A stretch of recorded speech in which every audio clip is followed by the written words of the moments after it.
and a very warm welcome. I am Ruchi Sharma. These are the testing times for NFT market, which is witnessing a lot of ups and downs largely linked to the rally in Bitcoin prices towards $44,000 mark. Most of the gains are printed by the rise in ordinal inscription, the latest trend observed, which has rejuvenated investor confidence. How far the rub-off effect will stay? Are we going to witness a change in the near term? The key takeaways from 2023, many such questions are seeking an answer. We have been joined by a very special guest, Mr. Kameshwaran, co-founder and COO, GuardianLink and jump.Trade. Welcome to 3 TV, Mr. Kameshwaran. Hi, I'm Kamesh here, thanks, pleasure connecting with you again. Yes. So the recent surge in the overall cryptocurrency market has favorably impacted the NFT market. The price jump in Bitcoin has led to the revival of the NFT sector. How do you see the current scenario spreading out and its likely influence on the NFT market? Will this upsurge attract NFT startups? Will it open up new opportunities?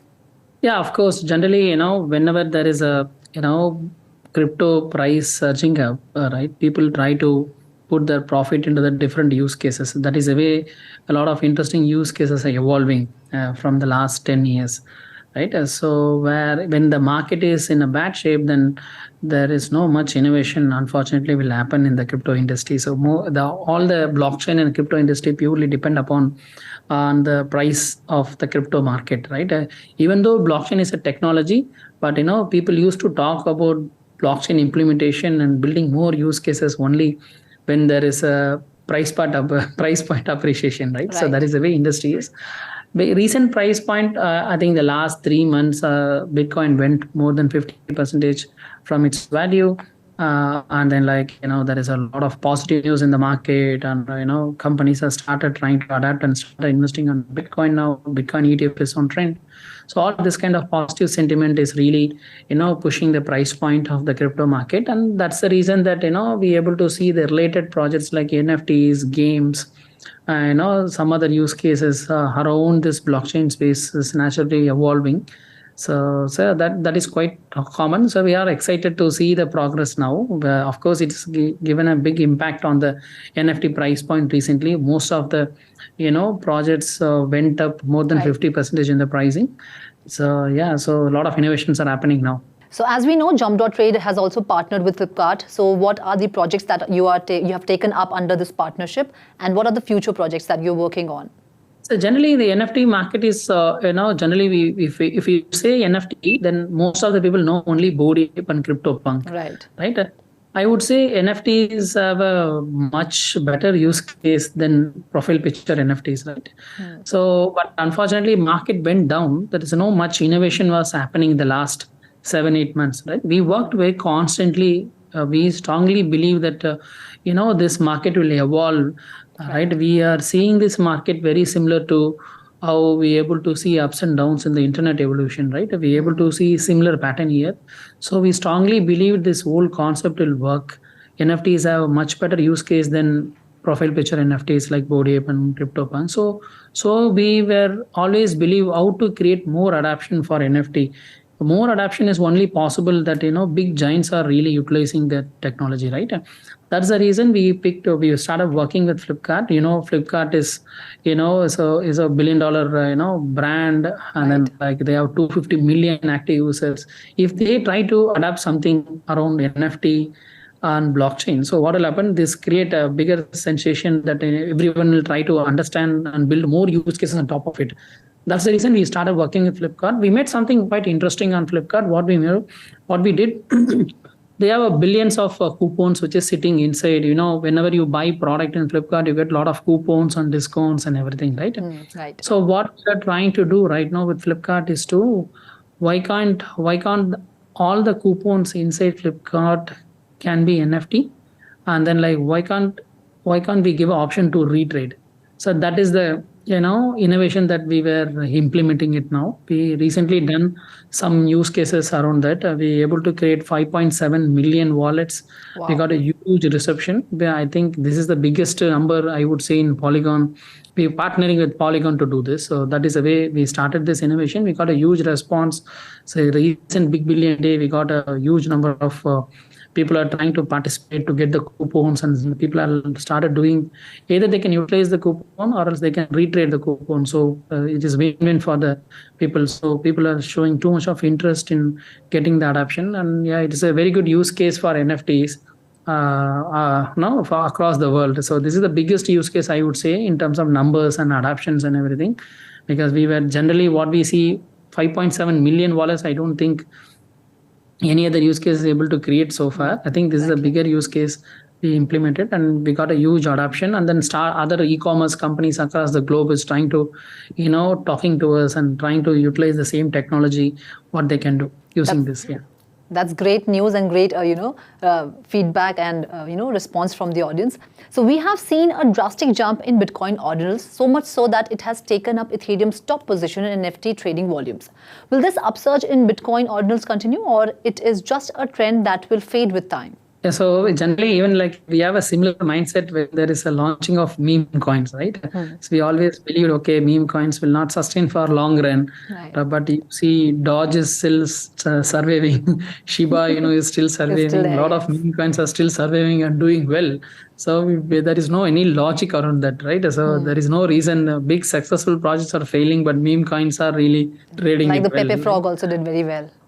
Yeah, but very similar to Bitcoin ordinals, we all thought it's a fade initially. While it launching, we don't see much because Bitcoin technology is not for transaction. It is more like holding a digital gold, right? It is not very much feasible for transactions because its performance and other things are not great. So that is what we all thought, but so we able to see more adoption now. We are also seeing the recent ordinals coin went really high. It went 600%. And we able to see a lot of use cases have started building on top of it. And now maybe people are thinking and constantly, because Bitcoin is the biggest community, right? When compared with Ethereum, in terms of, with the community wise, Bitcoin is a bigger community than Ethereum. So if it is technologically, if it is feasible, someone able to crack that, that's what ordinals did, right? They able to crack it in a way. So if it is sustainable enough to crack it for quite some time, and if you're able to give a scale as per the people what we want, and then of course it will create a bigger market size. It can create a market very 2x of 3x of more than Ethereum. Okay. Right? That is a possibility of that, because if everyone, that's why investors have started investing more on the BRC20 projects, and community people also started investing because the potential to grab is very high. And also we see the Bitcoin ETF is also getting a huge adoption now, because companies are started investing on Bitcoin. And then when the transactions are getting slow, right, indirectly the price of the transaction is going high. But at the end of the day, this price amount is going to the miners. Miners getting benefit out of it, right? So that is the way right now. But I don't know it is sustainable. But there is a lot of evolutions are happening in terms of technology, how it is scalable and everything. So we are in a very initial stage. We can't comment whether it is sustain or not sustain. But I think it is a very positive move, right? Making Bitcoin technology friendly, right? Which is something is a very positive news, and then which will get naturally big adoption than Ethereum if it is really works. But Bitcoin is not built for that. Bitcoin is built for a value, right?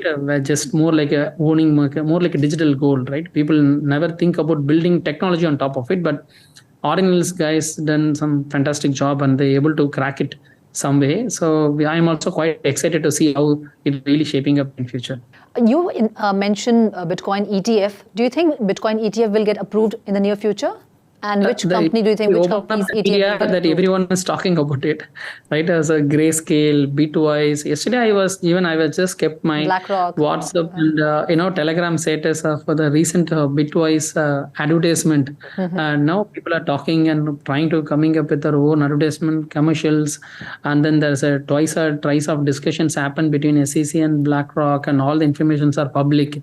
So I don't know whether it is a matter of time. It will definitely happen, but whether it happen on the first quarter or it will happen on Jan, we don't know, but it will happen. So because technically there is no reason to deny that. So that is what I feel. So most of the people and given an interview around that. So it is going to happen, but what time? It can be first quarter or second quarter. Maybe, yeah. Definitely I think next year is going to happen. Right. So halving and Bitcoin ETF both will happen in the next year. Moving forward, Yeah. Blur and OKX both have surpassed OpenSea, and now the competition is between Blur and OKX to be the #1 NFT marketplace. OpenSea has lost business since it made royalties optional. There are talks of OpenSea reducing its staff by 50% and is also planning to launch OpenSea 2.0. Do you think such strategies will help OpenSea gain lost ground, or Blur will continue to dominate the space? Yeah, because Blur able to create this whole market of the one reason because of the Blur token, because the they airdrop. able to incentivize the whole community, because this whole crypto market is all about airdrops and incentivizing with the coins, and that is the way generally this market driving. So unfortunately, OpenSea does not have any kind of token, so which is putting them in a bad shape, because that's the reason that they are in a they're going down, because even though they have a huge adoption, early adapter in the NFT space from the 2017-18 onwards, they were trying to be a marketplace for NFTs, and they are quite pioneers in the space because they don't have any token. Because of that, the community always need token, because that is the way generally this community was built, right? A token is something, owning a company is almost like that. So if there is no token, it's not really incentivizing the people to really drive and keep them engaged on the OpenSea. So but Blur done a smart way, so they given a token airdrop to the whole community, created a bigger sensation. But anyway, the token is not still doing well, but still it created a more sensation and adoption, right? And we have to see that the whole NFT market is all about that maybe 40-50 projects alone. The majority of volume carries by top 10 projects, right? If you're able to convince only 10 company, you can move the market shares to the different marketplace also. So that is the way right now industry is. If you give a token airdrop to the top 10 companies, and naturally there'll be interest in doing it, right? So OpenSea can't do any such kind of incentivizing activity, because they strongly believe in any kind of they strongly believe in a long-term strategy. Instead of just incentivizing and retaining the people, they want to be like a platform, so you come and use it. That is the way they're trying to make the platform very well. That's a different strategy. Blur taken some kind of a shortcut, given a airdrops and everything. So I think this is what. And also Blur recently also moved to own layer chain. Recently they are moving very fast, not like OpenSea. They're launching their own layer 2 now, and then they've given a staking platform, close to $1 billion worth of tokens was deployed on the staking platform, even without any much clarity. They are not given to the community yet. But people have started depositing, staking their ETH and other tokens into their pool. So which is one more positive sign. So they're able to create a penetration to the whole market. That is what I understood. So this is going to be there. These guys are not a very aggressive guys, OpenSea guys. But they're the early players, but they're trying to you can take an example. I would say in Chennai we always compare with Zogo and Freshwork, right? For example, Zogo is the early adapter, but they don't do anything aggressive, but they constantly grow in the market share. Right. Freshwork done a lot of they are the quite new player, but they created a lot of sensation. A lot of interesting use cases. They got a good market shares in the short term. So they are into the business for 30 years, but these guys are into the business for around 10 years. So they made a good impact also. But I think both will sustain. So that is the way I will see OpenSea and Blur too. Great. So what is the role of AI in NFTs? How beneficial will AI be for NFTs? I think it's not about only NFTs. Yeah, even the AI will really work with blockchain too. So we recently figured out some intelligence tool who can really able to understand on-chain data and try to build intelligence on top of it through AI. It is not about it able to predict the price point of the NFT, what kind of demand we have for that particular NFT on-chain wise, right? It's able to do a lot of prediction and intelligence based on the on-chain data. Blockchain is all about public data, right? So it is not like something very secret or private. So all the data are available in chain. So people can take the on-chain data, build some more intelligence, and their AI playing important role. Right? We're seeing some interesting project like Akram Intelligence, where they done some more intelligent project around the NFT, what is the price, volume, and all those kind of things. So NFTs and AI, of course, right? By generating the art, every company have artists and art design people to make the art, right? After this AI taken a market share, that people are not really hiring too much of artists. That is why the market of building the designs and art is completely taken over by AI now. It's almost like 90% of the people. If you have 10 members of team artists, now is only one or two. Like most of the job, whatever AI is doing, real human can't even think about the quality of what AI is able to generate right now for us. So it is going to be everywhere. I was just reading a news recently. There is a interesting mobile company coming up with a app, which is a AI app. So you can talk in Hindi, I can talk in Chinese. So we can synchronize, we can both can talk each other. So AI will understand the language and translate to me as per my understanding. And so those kind of innovations are happening in the mobile. Imagine which mobile is coming up with a native functionality of such kind of language translation dynamic, right? So you can talk to someone in China, right? It creates more business opportunity. Right now we have a challenge, right? In India, we have multiple languages, right? People not able to talk in all the languages. We have a common language, English. For example, of Korea, and then other countries like China and all, they have their own native language. They're not able to connect to the global audience, especially like Japan and all, right? This kind of innovations really AI is really taking up. So AI is going to be everywhere. It is not about only NFT or blockchain, right? You will find in your mobile, whatever you do there, because of the AI, you will have a much better performance. You don't want to really, you can less people, right? You don't want content writers nowadays, right? After some point, even if we don't want someone who can take an interview in video, also AI will even do that. So that is the way the world is moving towards. Would you like that AI taking an interview? I don't know, because I was just telling, oh my God, we have to do interview now. Okay, it takes so much of time, this, that, and everything. So imagine if there is a AI who can able to understand me, and then whatever questions we're going to ask, if you're able to respond, that is going to happen.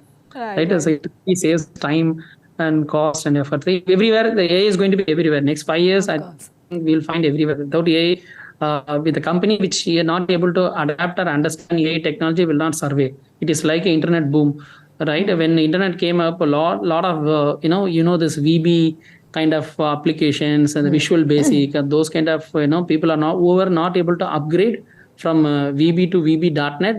They were thrown out from the market. That is going to happen. Every company, technology company, should really understand AI and build something around AI is very critical. So what are the future events that would impact the market situation? Yeah, of course. As we were discussing on especially this is a cycle I seen this 2017 cycle. After halving, we able to see the price and other things went up, right? Same thing happened on 2021. So people are expecting the same will happen on 2024 also. Right. So whenever there is a halving happening, then naturally there's a supply challenges, right? Because because of the halving, you can't produce more Bitcoin with the same machine. So that's the reason that creates more use cases around that. The biggest event which I see, of course, we all know that ETF, right? ETF as well as halving, both are the interesting use cases around the biggest market movements that people are expecting in the first quarter of next year. So 2024 is not great for crypto, but then I feel everyone believing that 2025 is going to be much better than 2024. Yes, of course. So what challenges do you see that will influence NFT adoption in coming years, and how to combat these challenges? Yeah. So I think so we strongly work on that. For example, as I told you, Flipkart, and we also working with a brand called Sony. So Sony is getting into some interesting use cases of NFTs. So we are launching it. So we are launching Flipkart. We're launching Sony. We are working with some other interesting bigger enterprise companies to get into NFT. So more and more enterprise companies have started using it, then it will create adoption. So that is the only way. So right, if big companies are not using it, then there is no point, right? So far, all the technology so far is built in that way. The bigger companies have to really adapt to the new technology. So that is really taken a huge market share on that. Every big company has started doing a pilot around that. But this is around the fintech space. Blockchain is more on the fintech space. So that's the reason there's a slow adoption for the corporates. So far, I don't see more enterprise companies have started using this blockchain. So this industry is only revolving around the crypto. But now we see the trend, bigger brands are getting into this space. So the adoption is going to only happen if the bigger brands are getting into this place. So what kind of regulations are needed in the NFT market, and what kind of standard regulations do you think will be passed as well as followed by countries globally? Yeah, I think the challenges especially on the NFTs government came with a tagline, that NFTs and crypto all comes under the category of VDA, virtual digital asset, right? Everything taxed in the same way. For example, we give a coupon, right, which can be NFT for a trackability purpose. You can't put 28% GSTs on top of it, right? There is no point in doing it. Crypto assets are completely different. So that is a way, government have to come up with a clarity as per regulation, especially for a particular use case driven. If you buy a celebrity photo, right, it is minted on blockchain, then you can't consider that particular photo as a cryptocurrency, right? That photo is a photo, right? It is a celebrity driven photo. How to own the asset, how we used to keep olden days, we used to keep stamp and other collecting kind of materials, right? We used to collect a lot. So very similar to that, people are trying to do a digital collectibles nowadays, right? So the digital collectible or other use cases, each and every use case of NFTs have to be taxed in a different way as per the use cases, not by the general tag. Okay, NFTs are taxed this much, so that may not really create more adoption or use cases for NFTs. So I think government is also really picking up now. So they are trying to be very fast in terms of understand this space. And because I thought like crypto had taken 5-6 years to get the understanding, but NFTs, they are quite fast. So they are also able to catch up quickly, but they have to differentiate each category of use cases of NFT. So we have come to the end of the year. What are the lessons that we have learned so far in the NFT market space during 2023 and the outlook for 2024? Yeah, 2023, I would say the majority of our learning is we continue build a lot of interesting use cases, even though the market is down. We always strongly believed the market will come up in a year. So we always try to work towards building interesting use cases around that. So that is what we are successfully doing with a lot of enterprises. Launched jump.Trade, launched a game. We are second biggest marketplace on Polygon chain. We are number one on Near. So we are recently partnered with Aptos. So we have been constantly growing in terms of numbers and adoptions and everything. The learning what we got. So we have to really build product or company in a bear market, right? Not in a high market. So when there is high market, you can't really build the company because there'll be too much of speculation, right? You will not able to really focus on building the business, right? When the bear market, there is no much fluctuation, so you can always focus on the building the business. So last couple of years, we really focused towards building the business and revenue model, building a use cases, right? All these kind of things are sorted out now. So next year, we're expecting to really, crack it much better than, what we did last year. Thank you so much for having this conversation with us and for giving us your valuable time. Thank you so much. Sure. That's all in this special segment for now. This is me, Ruchi Sharma, signing off. Do like, share and subscribe to 3.TV, and for more information and stories, log on to our website www.3watchtv.io or scan the QR code.